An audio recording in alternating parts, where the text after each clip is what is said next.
So I found something great. This right here is wavy thistle, right here.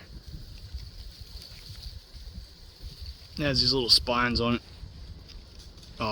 So a lot of animals avoid eating them. Whenever it blooms, the flower can be used medicinally. For a long time there, it was actually used to treat gonorrhea. But it's a very medicinal plant. The root goes pretty deep, and usually the root is going to come off, and there's going to be other thistles as well. And the root is definitely edible. Native Americans used to eat the roots all the time. The leaves right here, can't really eat these leaves too much because a lot of the spines and hairs on it and stuff. Can't really do much with it. It's not much on there, honestly, like once you take off all the spines and stuff. But it's definitely a edible medicinal plant that you can definitely found anywhere on the roadside, out in the woods, in disturbed areas, like everywhere. Yeah, I got this old pine log right here. This would be good. Create a fire with, or look for termites if you're really hungry. Alright, so found something else not too far away from the thistle. Nature's corn dog. Yeah. This right here, it's already, take it off. It's already bloomed. This is the flower pot part of it.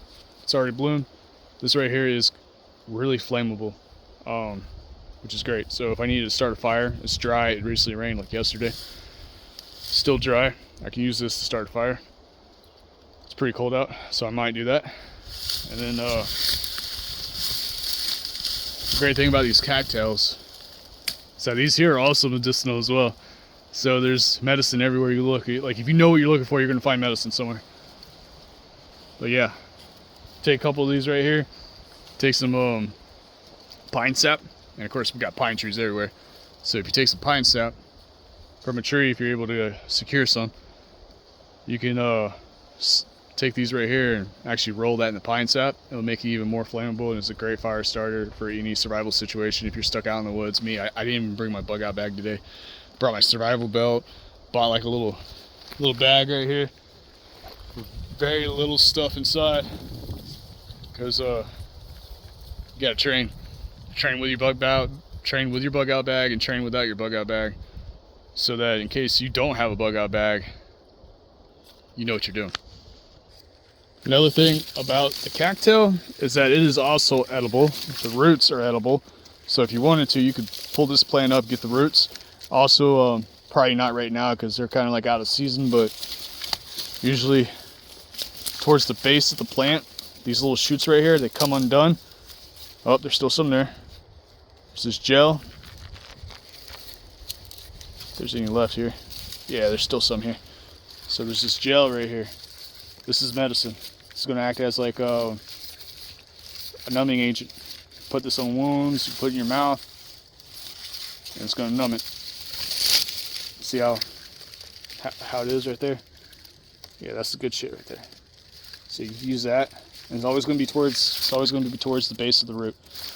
But yeah, you can use it kind of like Orajel. So if like you have a sore in your mouth or toothache or whatever, you can apply it, or you can apply it to a wound as well. This is also something Native Americans used to use as medicine. It's very beneficial. I think that's the only medicinal thing about the cattail. I might be wrong, but yeah, it's very medicinal. Great fire starter. Use it as food. Get the gel. Usually you gotta get the gel whenever like the cattail flowers are like just starting out, like when the whole plant's green. That's when you're gonna get the gel.